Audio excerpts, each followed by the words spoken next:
que tu le fasses avec le cœur.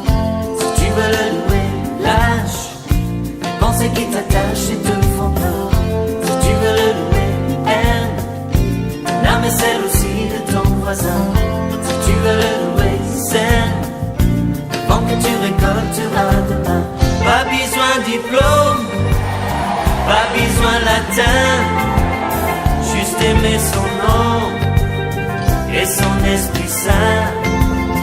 Et l'homme devient fou, fou de ce Dieu-là, ce bon Dieu d'amour, bon Dieu tout en moi. Si tu veux le louer, tu es un enfant de Dieu.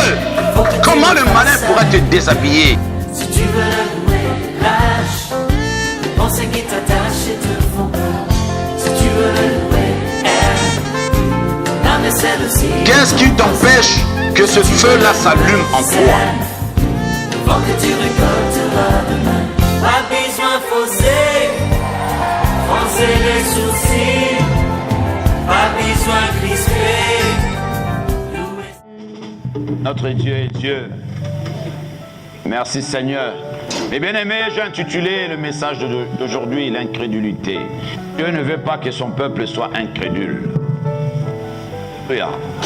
Mes bien-aimés, c'est le reproche que Dieu, le Seigneur Jésus, quand il était pèlerin sur cette terre, il reprochait à chaque fois aux disciples. Il leur disait, race d'incrédules, pourquoi vous êtes incrédules? Avec tout ce qu'ils voyaient, la puissance de Dieu commence à se dégager. Et tout ce que Dieu faisait au milieu d'eux, tout ce que le Seigneur leur parlait, tous les conseils que le Seigneur leur disait, mais ils étaient toujours incrédules. Mais bien aimés, c'est le reproche que Christ reprochait à ses disciples. Et il te reproche encore à toi et à moi aujourd'hui. Il ne veut pas que nous soyons des incrédules. Alléluia. Mes bien-aimés, l'incrédulité, mes bien-aimés, ça veut dire tu ne veux pas croire à ce que Dieu te dit. Tu veux seulement voir, comme Thomas. Vous connaissez l'histoire de Thomas. Alléluia. On le lira tout à l'heure, l'histoire de Thomas. Le Seigneur ne veut pas que tu sois incrédule. L'incrédule, mes bien-aimés, c'est une personne, mes bien-aimés, il veut voir. S'il ne voit pas, et lui, il ne peut pas croire. Tu peux lui dire des choses qui sont vraies, mais il ne veut pas. Mais parce qu'il veut simplement voir.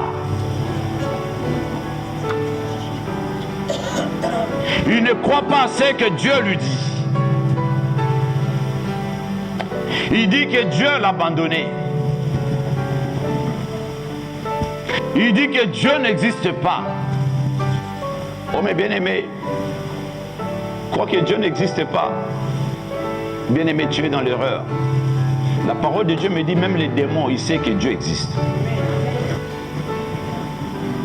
Mais toi qui te dis enfant de Dieu, tu dis que Dieu n'existe pas. Tu te dis enfant de Dieu et tu dis que Dieu n'existe pas. Mais moi je vous dis aujourd'hui, mes bien-aimés, Dieu existe. Dieu veut que nous puissions abandonner l'incrédulité dans nos vies, dans nos cœurs. Alléluia. Nous allons lire la parole de Dieu dans Jean 20.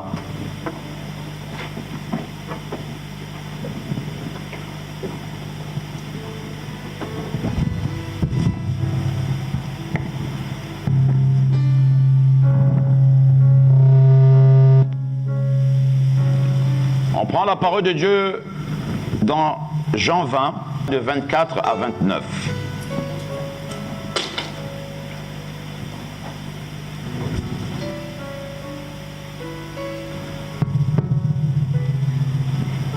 Fais grâce.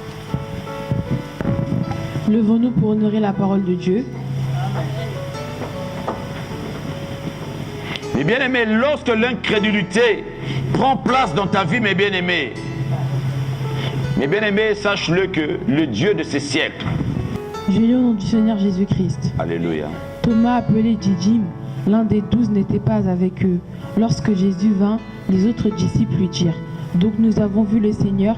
Mais il leur dit: si je ne vois dans ses mains la marque de ses clous, et si je ne me mets mon doigt dans la marque des clous, et si je ne mets ma main dans son côté, je ne croirai point. Alléluia. Amen. Alléluia. Mais bien aimé, vous écoutez Thomas.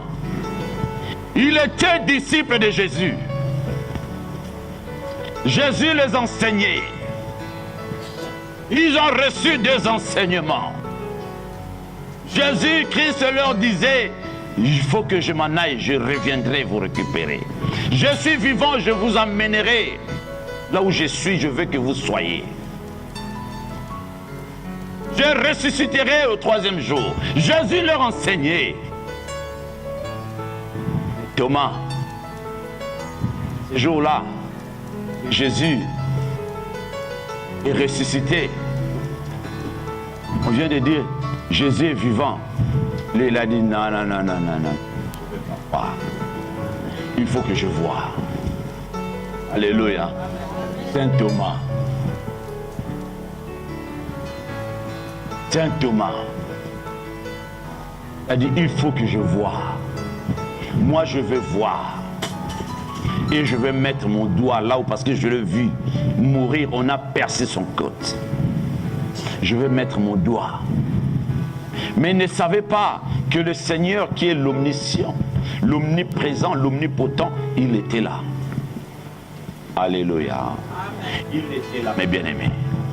Il écoutait tout ce que Thomas est en train de dire. Alléluia.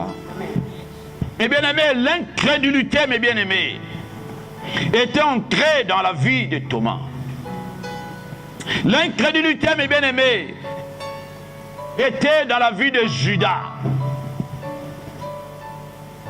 Parce que Judas, il a eu des enseignements. Judas a habité avec Jésus. Il a marché avec Jésus. Mais c'est même Judas. Il était loin du Seigneur. Il ne croyait pas cette parole. Jusqu'à ce qu'il a vendu son Seigneur. Il a vendu. Il a vendu, mes bien-aimés, à cause de l'incrédulité. À cause de l'incrédulité. Thomas a dit: non, moi il faut que je voie. Pourquoi? Mes bien-aimés, l'incrédulité, mes bien-aimés, t'amène à la destruction. Et c'est le reproche que Jésus-Christ faisait aux disciples chaque fois. Leur manque de foi. Leur manque de foi. La foi vient de ce qu'on attend, et ce qu'on attend vient de la parole de Christ. Oui, mes bien-aimés, il faut entretenir cette foi-là par des jeûnes et prières.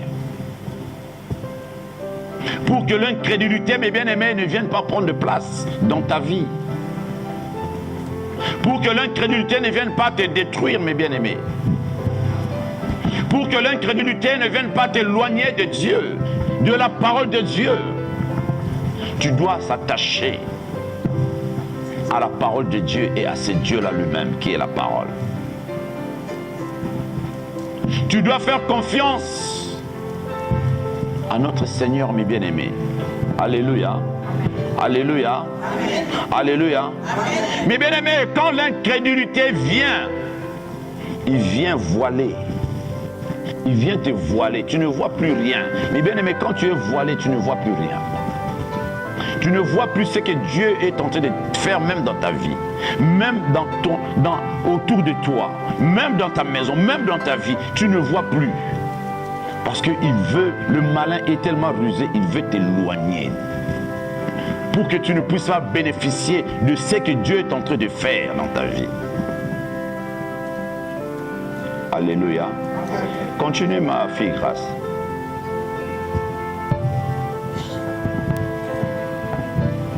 Huit jours après, les disciples de Jésus étaient de nouveau dans la maison. Et Thomas se trouvait avec eux.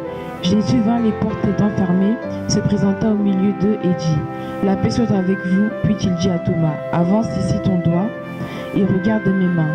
Avance aussi ta main et mets-la dans mon côté et ne sois pas incrédule. » Mais crois, Thomas, lui répondit. Mon Seigneur et mon Dieu. Jésus lui dit, parce que tu m'as vu, tu as cru. Heureux ceux qui m'ont vu et qui ont cru. Jésus a fait encore en présence de ses disciples beaucoup d'autres miracles qui ne sont pas écrits. Alléluia. Parce que tu m'as vu, tu as cru. Heureux ceux qui n'ont pas vu et qui ont cru. Alléluia. Heureux ceux qui n'ont pas vu, mais ils ont cru. Dieu aime ça. Ça, c'est la marque de la foi. La marque de la foi à notre Seigneur Jésus. La marque de la foi à la parole de Dieu. La marque de la foi, mes bien-aimés. Et c'est là où je dis, quand l'incrédulité vient, tu ne sais plus quoi faire. Tu ne sais plus qu'est-ce que tu es en train de faire. L'incrédulité commence à t'amener, mes bien-aimés, à la destruction, mes bien-aimés. Et c'est là où la parole de Dieu nous dit, si notre évangile est encore voilé, il est voilé pour ceux qui périssent, pour les incrédules. Mes bien-aimés, si notre évangile est encore voilé, mes bien-aimés, il est voilé pour ceux qui périssent, mes bien-aimés. L'incrédulité là t'amène à la perdition. Ce que je viens de dire là, c'est 2 Corinthiens 4, verset 3-4. Mes bien-aimés, si notre évangile est encore, mes bien-aimés, voilé, il est voilé pour ceux qui périssent. Qui sont ceux qui périssent, mes bien-aimés? C'est ceux qui sont incrédules. C'est-à-dire, c'est ces gens-là qui sont en train de mourir. Le malin te voile pour t'amener à l'abattoir. Le malin est en train de te voiler, mes bien-aimés, pour t'amener à l'abattoir. C'est là où on tue. Il a envie de te tuer. Il a envie de te tuer, mes bien-aimés. Alléluia. Amen. Alléluia. Amen. Le malin veut te tuer, mes bien-aimés. Sache-le qu'il ne t'aime pas. Il ne t'aimera pas, mes bien-aimés. L'incrédulité t'amènera, mes bien-aimés, de fausses raisonnements. Des raisonnements, mes bien-aimés. Et c'est dans ces raisonnements, mes bien-aimés, amènera les obstacles dans ta vie. Là où le Seigneur, ton Dieu, a voulu ouvrir une porte, mes bien-aimés, mais toi-même, tu es. Alléluia. Amen. Alléluia. Amen. Heureux ceux qui n'ont pas vu et qui ont cru. Heureux, mes bien-aimés, ceux qui n'ont pas vu, mais qui ont cru. La foi vient de ce qu'on attend. Et ce qu'on attend vient de la parole de Christ. Mais bien, tu as entendu et tu as cru. Mais bien aimé, j'ai entendu parler de ce Jésus et j'ai cru. Et au moment où j'ai cru, mes bien aimés, et ce Dieu-là commence à se révéler dans ma vie. Et je contemple la puissance de ce Dieu. Et c'est pour cela que je dis à chaque fois, mes bien aimés, je prie un Dieu tout-puissant. Je prie un Dieu redoutable. Je veux emmener le peuple de Dieu, mes bien-aimés, que ce Dieu que nous prions est réel.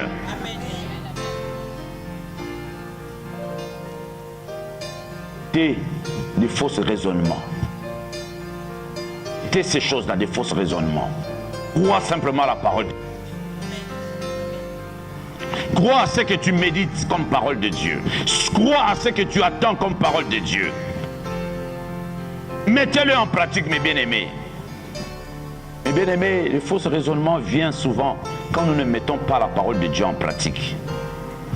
La parole de Dieu nous dit, c'est comme si tu te regardais dans un miroir et après avoir quitté ce miroir, tu oublies tout.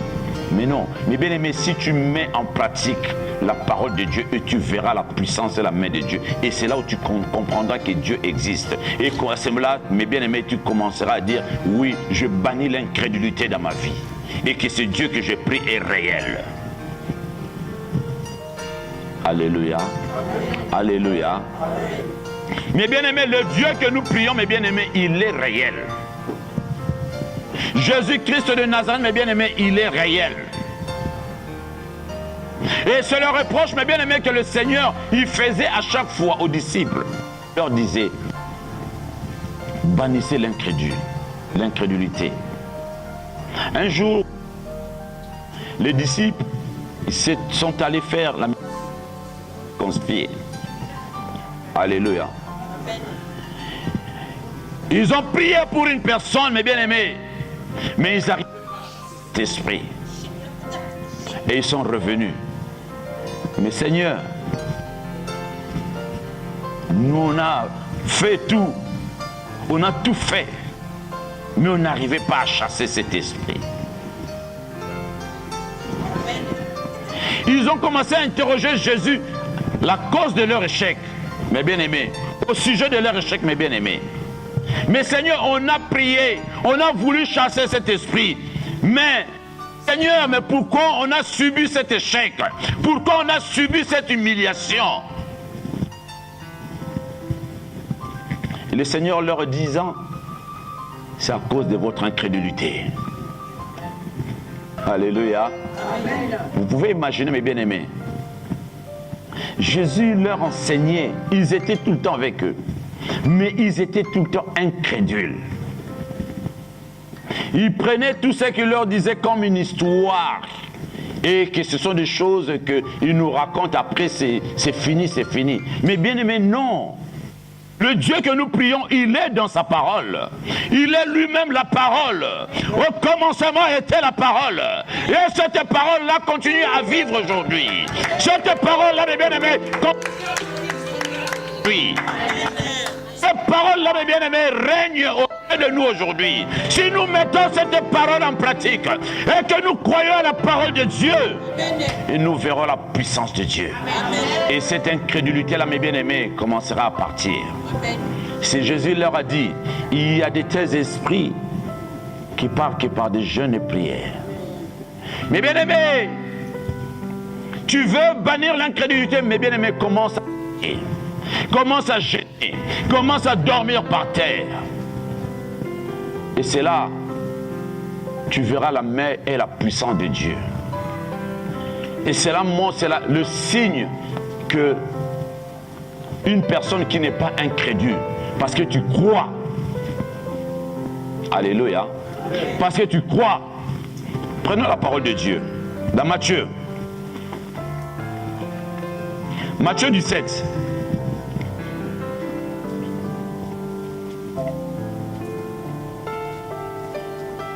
Je leur rends ma fille, grâce. Matthieu 17, à partir du verset 19 à 21. Mais si vous voulez comprendre l'histoire, vous comprendrez ça au chapitre 17, à partir du premier verset. Mais moi, je lis pour qu'on puisse aller un peu plus vite. Tu lis au 19, ma fille. Je lis au nom du Seigneur Jésus-Christ. Alléluia, amen. Alors les disciples s'approchèrent de Jésus et lui dirent en particulier, pourquoi n'avons-nous pu chasser ce démon? C'est à cause de votre incrédulité, leur dit. Alléluia. C'est à cause de votre incrédulité, mes bien-aimés. Mes bien-aimés, tu vas chasser les esprits et que toi-même tu ne crois pas. Tu crois que ces esprits-là vont partir. Mais bien aimé, hier j'étais en train de regarder, la nuit j'étais en train de regarder, on m'avait envoyé une vidéo que j'étais en train de regarder et cette femme, c'est une femme coréenne, elle est pasteur même. Et cette femme, elle a été possédée par un esprit, un pasteur. On l'avait appelé à l'hôpital pour aller prier pour un malade, quelqu'un qui était presque mourante. Et son ami, il a pris son équipe d'intercession, elle est partie là-bas, elle a commencé à prier. Et pour la personne, elle a prié, je ne sais pas si elle avait imposé les mains, je pense. Elle se sentait poursuivie. Un jour, Elle était devant son miroir et au lieu de se voir devant le miroir, mais voit la figure de sa copine, la personne qui était partie à l'hôpital, prier pour elle. Et il y a un esprit qui commence à lui dire, tu vois comment j'ai tué ta copine là, c'est comme ça aussi je vais te tuer. C'est comme ça aussi je vais te tuer. Et elle a appelé son équipe d'intercession, ils ont prié pour elle, mais rien ne s'est passé. Elle avait sur sa délivrance et elle était partie chez un pasteur. Et il a prié pour elle, elle a eu sa délivrance. Et cet esprit-là était sorti. Et cet esprit-là, il a dit, sa copine était morte par une maladie de pancréas. Il a dit, je suis un esprit de mort qui est entré en toi. Tu vois, comme j'ai tué ta copine, c'est comme ça que je vais te tuer aussi. Et bien aimé, pour que un esprit entre dans toi ainsi, c'est qu'il y avait une porte. Et vraiment te faire du mal. Quand je dis vraiment y entrer, et quand ça sort dans l'autre, il vient en toi, il viendra avec force. Et il risque de te faire du mal. Parce que tu es venu le bousculer et il a vu en toi, tu n'étais que rien et une porte grandement ouverte d'amertume, d'incrédulité. Et on avait vu l'histoire des enfants de As et comment ils ont voulu chasser les esprits au nom de Jésus. Mais en eux, ils n'avaient pas Jésus en eux. Et ces esprits-là les a pourchassés et les a déshabillés. Ils les ont laissés comme au premier jour quand ils sont sortis dans le ventre de leur maman. Hein? Alléluia. Mes bien-aimés, l'incrédulité, mes bien-aimés. Ils interrogea Jésus au sujet de... Jésus leur dit, c'est à cause de votre incrédulité. C'est à cause de votre incrédulité, mes bien-aimés. Et Jésus leur dit, mais cette sorte de démons ne sortent que par la prière et par le jeûne. L'incrédulité, mes bien-aimés, n'aura plus place. Mes bien-aimés, le malin, il cherche quoi? Simplement à voler la foi que tu as. Il ne cherche qu'à voler la foi que tu as. La foi que Dieu a mis en toi. Le jour où tu as reçu Christ comme ton Seigneur et Sauveur, sache-le que, mes bien-aimés, la foi est entrée. Si vous avez une foi, une petite foi comme une graine de sénévé, mes bien-aimés, et Dieu fera des choses avec toi. Dieu fera des choses, mes bien-aimés, avec toi, mes bien-aimés.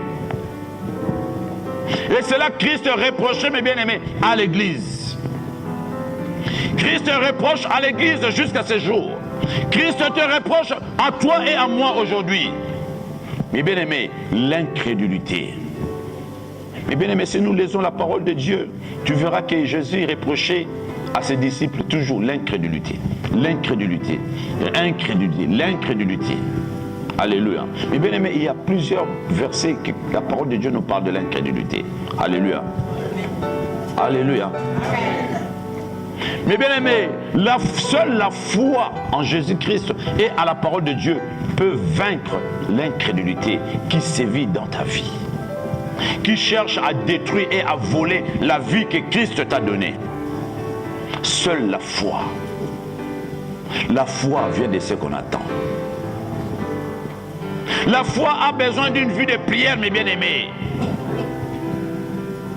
La foi a besoin d'une vie de prière. La foi a besoin de grandir dans ta vie. La foi a besoin de te transformer, mes bien-aimés. La foi a besoin de te maintenir fort, forte. La foi, il a envie de te transformer. La foi veut t'amener dans une autre dimension. Mais l'incrédulité, mes bien-aimés, veut t'amener à la destruction, mes bien-aimés. Alléluia. La prière, mes bien-aimés, a besoin de jeûne. La prière a besoin de jeûne et prière, mes bien-aimés. Pour se développer, mes bien-aimés, quand tu es une personne qui a pris l'habitude de jeûner, mes bien-aimés, tu verras comment Dieu t'amènera dans une autre dimension. Ils font des sacrifices que les gens, des fois, ne comprennent pas. Ils ne savent pas. Ils se posent, pourquoi Dieu fait ça? Pourquoi seulement lui? Dieu l'aime. Oui, parce que Dieu l'aime. Parce qu'il sait se sacrifier pour ce Dieu. Dieu aimait David parce que David, il savait se sacrifier pour Dieu. Aimait Abraham parce que Abraham, il savait se sacrifier. Alléluia. Aimait le sacrifice. Le sacrifice. Et l'incrédulité ne voudra pas que tu puisses gêner. Ne voudra même pas que tu puisses prier. Ne voudra même pas que tu puisses méditer la parole de Dieu, mes bien-aimés. Alléluia. Alléluia. Mes bien-aimés, la foi a besoin de grandir, mes bien-aimés. Et des fois, Jésus-Christ disait aux gens que cela soit fait selon ta foi. Que cela soit fait selon ta foi. C'est-à-dire, quand ta foi est grande, quand ta foi est grande, mes bien-aimés, ta foi est grande. Et quand ta foi est petite, ta foi elle est petite, mes bien-aimés, tu verras aussi petit. Vous comprenez? Parce que Jésus lui-même, il a dit que cela soit fait selon ta foi. Et ta foi, elle est comment? Elle est comment? Si ta foi elle est petite, tu verras aussi petit. Mes bien-aimés, quand ta foi elle est grande, mes bien-aimés, tu verras aussi grand. Jésus a dit que cela soit fait selon ta foi. Selon ta foi. Ce n'est pas moi qui l'ai dit. Jésus-Christ a dit que cela soit fait selon ta foi. Elle est comment ta foi? Elle est comment ta foi? Est-ce que tu as toujours la foi? Est-ce que tu as toujours ta foi? Quel est le degré de ta foi? Et que cela soit fait selon le degré de ta foi. Mais quand ma foi elle est grande, et je verrai grand, je dis il faut que je m'achète un avion. Alléluia. Parce que tu vois grand et tu crois. Et j'aurai un avion. Et je vais m'acheter un avion. Et des fois, on est là, peut-être, c'est impossible. Toi-même, tu commences à c'est impossible. Il faut que je m'achète un avion. Nazum bongo wapi. Alléluia. Nazum bongo wapi. Où j'aurai cet argent-là pour acheter un avion. Mais bien aimé, vous savez, aujourd'hui là, vous pouvez avoir 0 € en sortant d'ici. Il tombe sur une situation. C'est pour cela, mes bien-aimés, quand je parle de la foi c'est quelque chose, la foi est une richesse. Jésus-Christ, nous avons reçu, mes bien-aimés, est une richesse. Mes bien-aimés, tu peux sortir là, tu vois une personne qui était presque mourante ou mourant, tu pries pour lui et la personne reçoit la guérison ou le miracle s'est produit dans la personne. Et mais cette personne-là, c'était un milliardaire. Il te pose la question, tu veux que tu dis, achète-moi simplement un avion. Il dit, je t'achète un avion. Il peut t'acheter. Il y a des milliardaires. Alléluia. Amen. Alléluia. Amen. Alléluia. Amen. Jésus, mes bien-aimés, on est venu dire, gros poisson. Et allez prendre un gros poisson là-bas, tu ouvres sa bouche, tu prends l'argent, tu viens payer les impôts. Alléluia. Mes bien-aimés, il y a des gros poissons, il y en a des gros poissons, des gens qui ont de l'argent sur cette terre. Et la parole de Dieu me dit, et ces gens-là, ils travaillent pour nous. Bien-aimés, c'est la parole de Dieu. C'est la parole de Dieu. Ils travaillent pour toi et moi. Ils vont te bénir. Jésus a dit, va prendre l'argent poisson. Et les disciples sont partis, ils ont attrapé un poisson, ils ont ouvert la bouche, ils ont trouvé de l'argent. Ils ont payé leur impôt. Et cet argent ne sont même pas sortis dans la poche de Jésus. Non, mais ils sont sortis dans la poche de gros poissons. Mais bien aimé, il y a de gros poissons qui doivent payer. Aimé, et simplement c'est ta foi. C'est ta foi, mes bien-aimés. Le degré de ta foi sera fait selon ta foi. Qui sera fait, soit fait selon ta foi, mes bien-aimés. Alléluia. Mes bien-aimés, ces choses-là, mes bien-aimés, déterminera, mes bien-aimés, la mesure, mes bien-aimés, de la puissance et de bénédiction de ta vie. Le Seigneur veut que tu puisses bannir l'incrédulité, mes bien-aimés. Ne décide pas à la place de Dieu, mais crois à ce Dieu. Crois à ce que Dieu te dit. Ne prends pas la place de Dieu, parce que Dieu est Dieu. Son trône est à lui. Nul ne peut le détrôner. Nul ne peut le détrôner. Alléluia.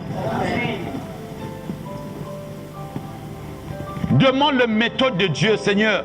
Quelle méthode veux-tu que je puisse faire? Seigneur, oriente-moi. Guide-moi. Conduis-moi. Seigneur, tu es mon Dieu, oh, guide-moi. En moi-même, je ne peux rien. Conduis-moi.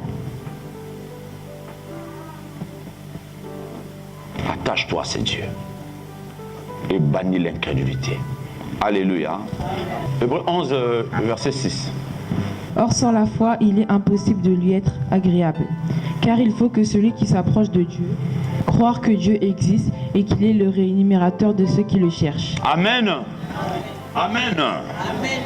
Or, sans la foi, il est impossible de lui être agréable. Mais bien aimé, quand tu n'es pas agréable à Dieu, quand tu n'es pas agréable à ce Dieu-là, mes bien-aimés, c'est une peine perdue. Alléluia. C'est une peine perdue. Il faut que tu lui sois agréable. Sinon, tu ne peux rien du tout. Tout ce que tu pourrais faire, ça ne sert à rien. Ça ne servira à rien. Il faut que tu lui sois agréable. Alléluia. Or, sans la foi, il est impossible. Mais bien, la parole est impossible.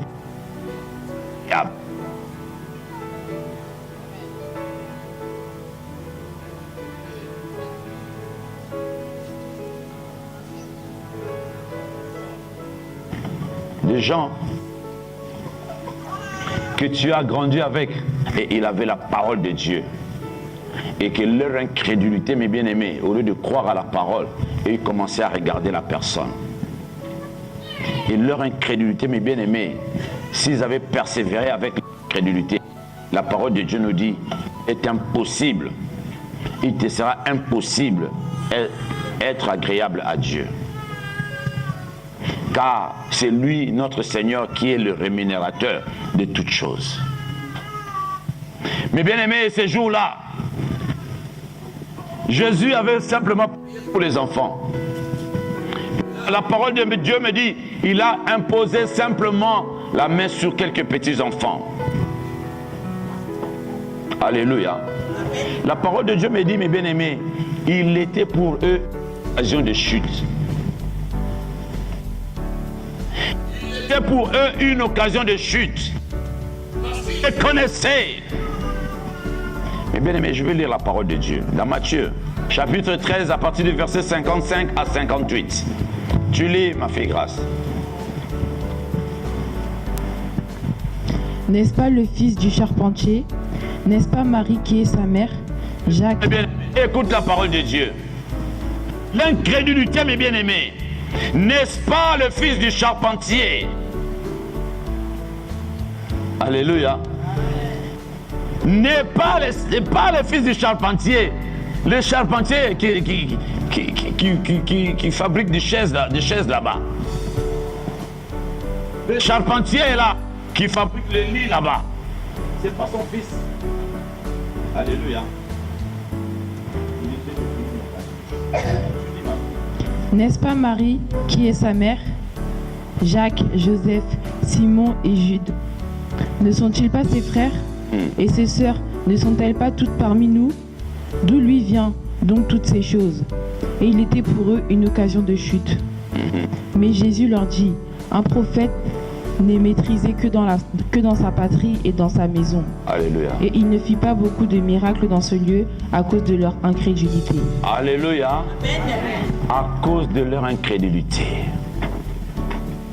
À cause de leur incrédulité. Ce n'est pas lui là le fils, mais d'où lui vient. Mais cette chose-là lui est venue, mes bien-aimés, parce qu'il a cru à la parole de Dieu. Parce qu'il a cru à ce Dieu. Mes bien-aimés, Dieu veut que tu puisses croire à sa parole. Dieu veut que tu puisses enlever l'incrédulité dans ta vie. Alléluia. Dieu veut une chose dans ta vie. Le Seigneur, bien-aimé, veut se manifester en toi. Mais bien-aimé, je peux vous donner beaucoup de versets dans la parole de Dieu qui parle de l'incrédulité. Jésus reprochait à chaque fois, bannis l'incrédulité, enlève l'incrédulité. Parce qu'il sait que l'incrédulité t'amène à la destruction et t'amène à la mort. Alléluia.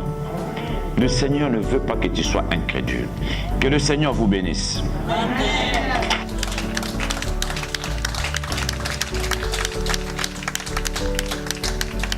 Mais bien aimés, nous allons nous lever à la présence de Dieu.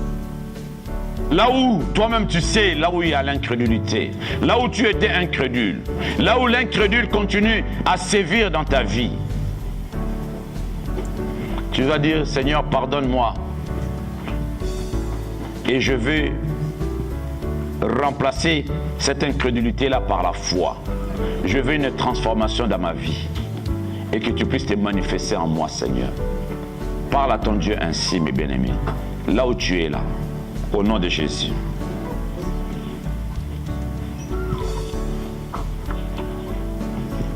Parle à ton Dieu.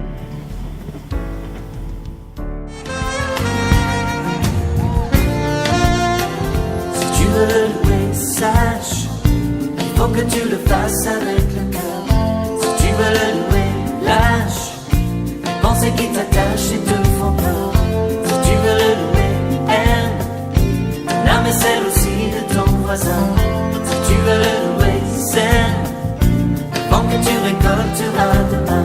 Pas besoin de diplôme, pas besoin latin, juste aimer son nom et son Esprit Saint. Et l'homme devient fou, fou de ce Dieu-là, ce bon Dieu d'amour, bon Dieu tout en moi. Si tu veux le louer, Tu es un enfant de Dieu. Comment le malin pourra te déshabiller? si tu veux le louer, lâche les pensées qui t'attachent et te font peur. Si tu veux le louer, aime l'âme et celle aussi. Qu'est-ce qui t'empêche que ce feu-là s'allume en toi? Le vent que tu récolteras demain. Pas besoin fausser, froncer les sourcils. Pas besoin crisper, louer c'est facile.